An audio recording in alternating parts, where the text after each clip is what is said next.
विविध मागण्यांसाठी अंगणवाडी कर्मचाऱ्यांनी बुधवारी थाळीनाथ आंदोलन केले। यावेळी जिल्हा परिषद सीईओंना निवेदन देण्यात आले। आंदोलनात आमदार आमशा पाडवी यांनी भेट दिली।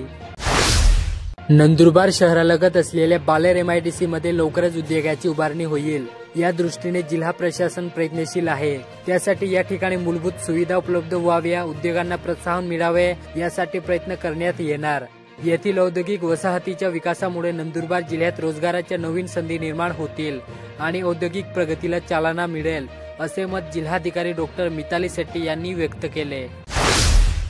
शहादा तालुक्यातील सजदे येथून चोरट्यांनी दुचाकी चोरल्याची घटना घडली। याबाबत सारंगखेडा पोलिसात चोरीचा गुन्हा दाखल करण्यात आला। शेतीची फेरफार नोंदणी व सातबारा उतारा मिळावा यासाठी शेतकऱ्यांकडून 700 रुपयाची लाच स्वीकारताना तोडोदा तहसील कार्यालयातील खाजगी पंटरला लाचलुचपत प्रतिबंधक विभागाच्या पथकाने अटक केली। बुधवारी ही कारवाई करण्यात आली। तोडोदा तालुक्यातील कळमसरे शिवारात संचार करणारे बिबट्यांना जेरबंद करण्यासाठी वन विभागाने 2 पिंजरे लावले होते। दोन्ही पिंजऱ्यात मादी बिबट्या आणि बसडा जेरबंद झाले। बुधवारी पहाटेच्या सुमारास दोघेही पिंजऱ्यात एकाच वेळी कैद झाले। सिंधी कॉलनीत एका कॉम्प्लेक्सच्या लाखो रुपयाचा कर थकीत असल्यामुळे संपूर्ण कॉम्प्लेक्स सील करण्याची कारवाई करण्यात आली। कॉम्प्लेक्समध्ये 20 दुकाने होती, तर इतर 4 दुकाने अशी दिवसभरात 24 दुकाने सील करण्याची कारवाई करण्यात आली। अक्कलकुवा तालुक्यातील मोखस येथील रेशन दुकानदारासह एकावर रास्तभाव दुकानातील धान्य काळ्या बाजारात विक्रीसाठी घेऊन जाताना आढळल्याने मोलगी पोलीस ठाण्यात गुन्हा दाखल करण्यात आला। गुजरातमध्ये जाणारा 4 लाखाचा विदेशी दारू साठा महामार्गावर मोर कारंजा नजीक पोलिसांनी जप्त केला। वाहनासह एकूण 9 लाखाचा मुद्देमाल पोलिसांनी जप्त केला।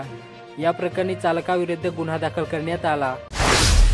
तोडोदा तालुक्यातील बाबलपूर गावात शेतीच्या हिस्से वाटणीवरून सख्या भावात वाद उद्भवल्याने मारहाण करून एकाला जखमी केल्याची घटना घडली।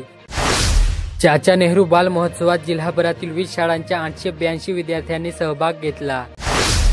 दडगाव तालुक्यातील सुरवाणी येथील आश्रमशाळेत खुंटामोडी केंद्र अंतर्गत केंद्रस्तरीय क्रीडा महोत्सव 2024-25 आयोजित करण्यात आला।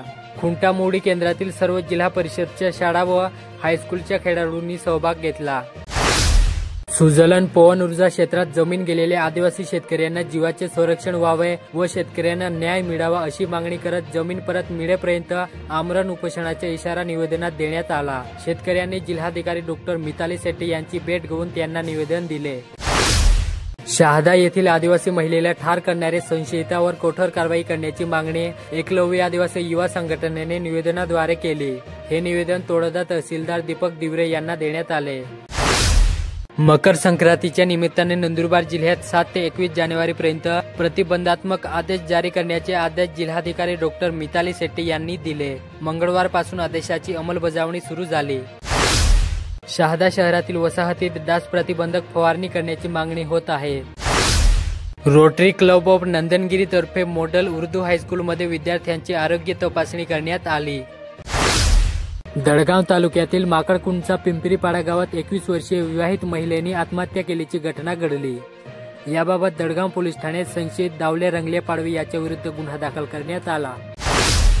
तोडोदा तालुक्यातील खुर्चीमाड गावात बिबट्याच्या हल्ल्यात 80 वर्षीय वृद्ध महिलेचा मृत्यू आढळला। बिबट्याने महिलेला जंगलात 500 मीटर आत फरफटात नेलं। शहादा तालुक्यातील कचरा गाव बसस्थान परिसरातून 16 वर्षीय अल्पवयीन मुलीस पळवून नेल्याची घटना घडली। याबाबत मसावत पोलीस ठाण्यात अज्ञात व्यक्तीविरुद्ध अपहरणाचा गुन्हा दाखल करण्यात आला। नंदुरबार जिल्ह्यातील शेतकऱ्यांना 2023-24 पीक विमा लाभ मिळाला नसल्याने आक्रमक शेतकऱ्यांनी बुधवारी दुपारी जिल्हाधिकारी कार्यालय गाठले।